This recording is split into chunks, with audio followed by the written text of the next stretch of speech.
Have you ever looked at the incredible advancements of science, the way it's shaped our modern world, and wondered about the price? We live in an age of unparalleled convenience, knowledge, and connection, all thanks to scientific progress. But what if I told you that beneath this gleaming facade, science has a hidden, terrifying underbelly? A history filled with experiments so dark, so inhumane, they'll make you question everything you thought you knew about human nature. Forget what you think you know about ethical boundaries, because today we're plunging into the abyss. We're going to dissect some of the most disturbing psychological experiments ever conceived, the ones that pulled back the curtain on our darkest instincts. And believe me, what you'll uncover will haunt you long after this video ends. Stay with me, because this journey into the depravity of human experimentation starts right now.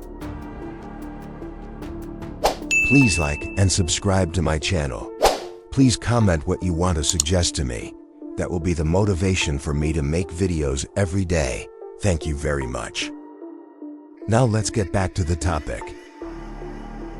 15 days without sleep, the Soviet Union's most inhumane experiment. The Soviet Nightmare, a descent into madness.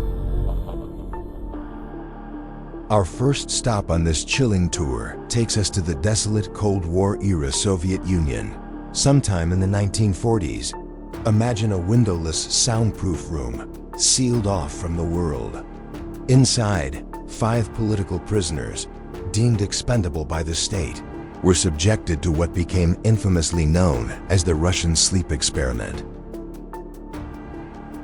The goal? To study the human body's limits under extreme sleep deprivation.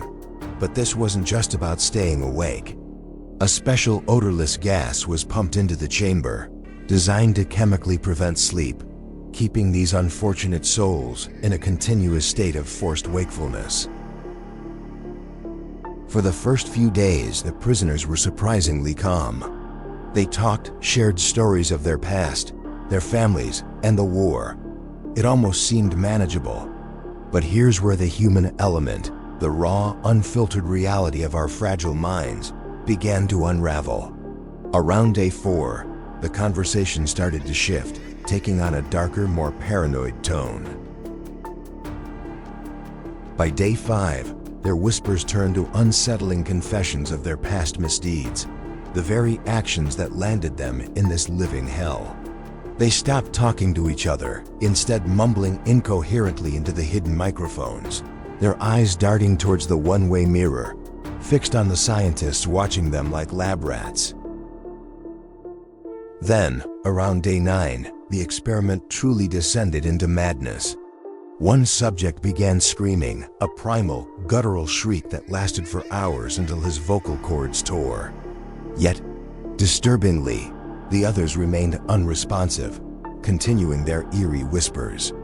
The scientists, baffled by the sudden silence, suspected equipment failure. But the oxygen levels confirmed they were alive.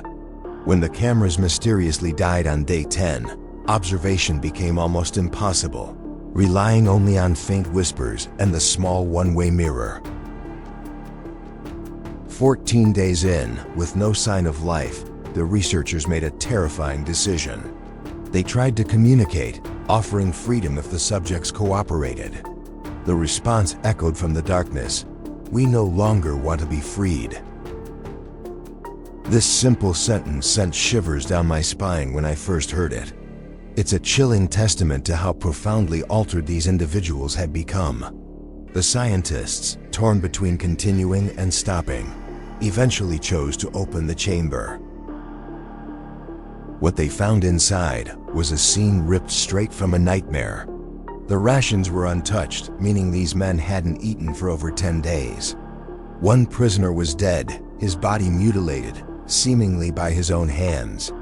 The surviving 4 were in a state of grotesque self-mutilation, their skin peeled back, blood staining their emaciated fingers. They were barely recognizable as human. The soldiers tasked with subduing them faced unimaginable ferocity. These emaciated men, desperate for the gas that held them captive, fought with a strength born of pure, primal madness. One soldier lost a testicle, another nearly a leg. Even sedatives in doses 10 times lethal barely slowed them. They continued to shriek, begging for the gas, begging to return to their torment.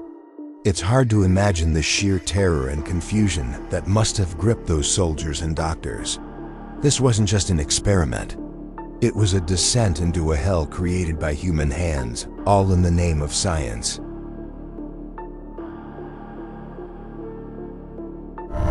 The shocking truth, obedience and our dark side, the Milgram experiment. While the Russian sleep experiment remains a chilling, albeit largely unconfirmed, legend, its story serves as a stark warning about the perils of unchecked scientific ambition. But what about experiments that are unequivocally real, that expose the darker aspects of human nature right before our eyes? This leads us to the infamous Milgram experiment, conducted by psychologist Stanley Milgram at Yale University in 1961. This study wasn't about sleep deprivation. It was about something far more insidious: obedience to authority. Milgram recruited ordinary people, paying them a modest sum, to participate in what they believed was a study on memory and learning. They were assigned the role of teacher, while another participant, an actor, was the learner. The teacher's job was simple: ask questions, and for every wrong answer, administer an electric shock to the learner. The catch?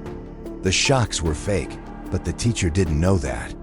The shock generator had 30 switches ranging from 15 volts, labeled slight shock, all the way up to a terrifying 450 volts marked 30. As the experiment progressed and the learner, actor, deliberately gave wrong answers, the voltage increased.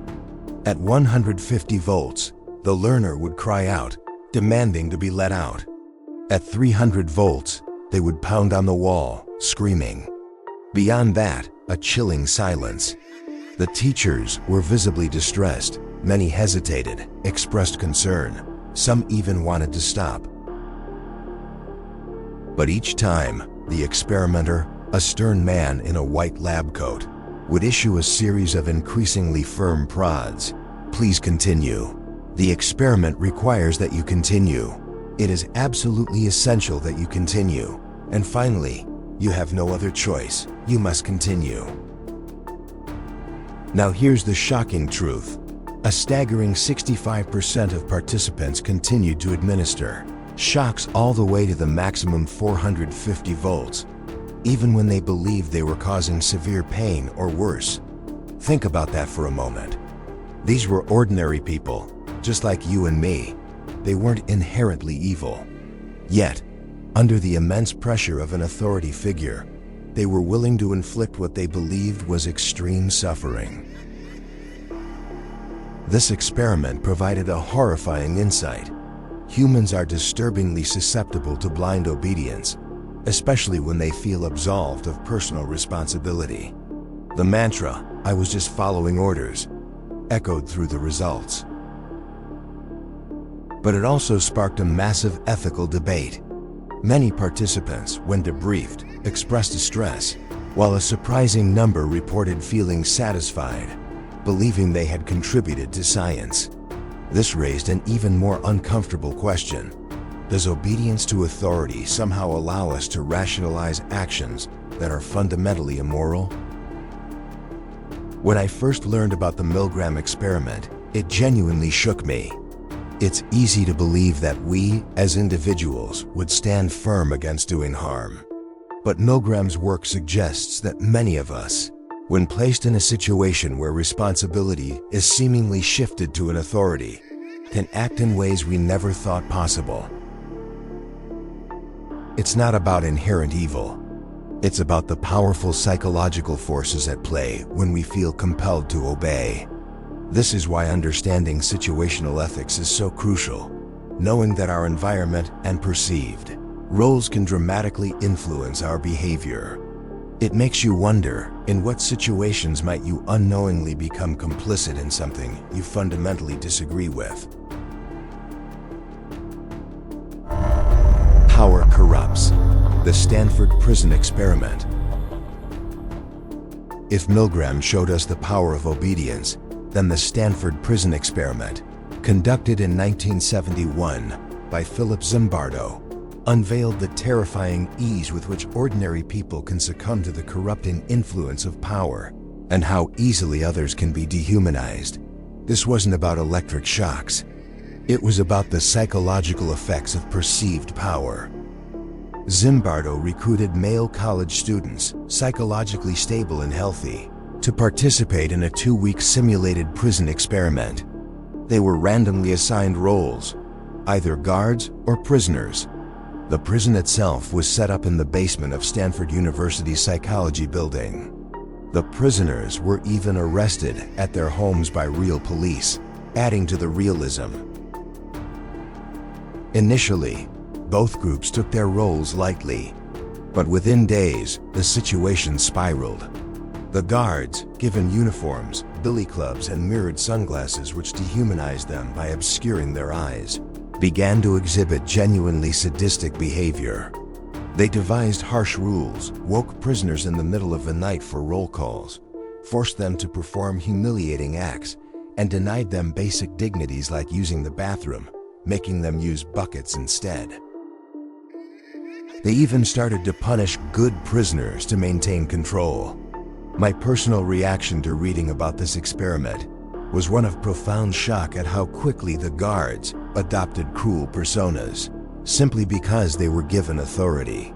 It highlights a dark truth about how easily power can corrupt, even seemingly normal individuals. The prisoners, on the other hand, quickly became submissive, showing signs of severe emotional distress, some even experiencing psychotic breakdowns. They internalized their roles, some even attempting to rebel, but were quickly crushed by the guards' escalating tyranny. One prisoner had to be released after just 36 hours due to extreme emotional disturbance. The experiment, originally slated for 2 weeks, had to be prematurely shut down after only 6 days because the situation had become so out of control and ethically indefensible. Zimbardo's own girlfriend, a graduate student, was the one who finally made him see the ethical nightmare unfolding. The Stanford Prison Experiment powerfully illustrated how situational forces can override individual personalities. It showed how easily we can adopt roles and conform to group norms, even when those norms involve inflicting cruelty or enduring humiliation. It's a stark reminder that the line between good and evil is not always as clear as we might like to believe, and that systemic power imbalances can foster incredibly destructive behavior. It forced psychologists to rethink ethical guidelines for research, leading to much stricter regulations about human subject protection. The Milgram experiment and the Stanford Prison Experiment, alongside the chilling, unverified accounts of the Russian sleep experiment, force us to confront an uncomfortable truth. Our capacity for cruelty is not just the domain of monsters. It lies dormant within each of us, waiting for the right conditions to awaken. It's a sobering thought, isn't it? That under the immense pressure of authority, or the intoxicating influence of power, our moral compass can be severely distorted. These experiments aren't just historical footnotes. They are powerful warnings. They teach us that simply being good isn't enough. We must actively cultivate critical thinking, empathy, and the courage to question authority, especially when it demands actions that violate our core ethical principles. The stories of those who participated in the Milgram experiment, who pushed the button despite their discomfort, and the rapid dehumanization seen in the Stanford Prison Experiment serve as a stark reminder of how easily we can fall prey to the desire to conform or to avoid confrontation. The ultimate lesson here is profound. True morality isn't about avoiding temptation. It's about actively choosing compassion and integrity, even when it's the harder path. It's about recognizing the humanity in others, even when we are pressured to dehumanize them. We must never forget the lessons these dark chapters of scientific history offer, for they hold up an uncomfortable mirror to the darker corners of our own human spirit. By understanding these vulnerabilities, we can strive to be better, to ensure that the pursuit of knowledge never again eclipses the fundamental value of human dignity. What steps do you think are most important for us to take, as individuals and as a society, to prevent such ethical lapses from ever happening again?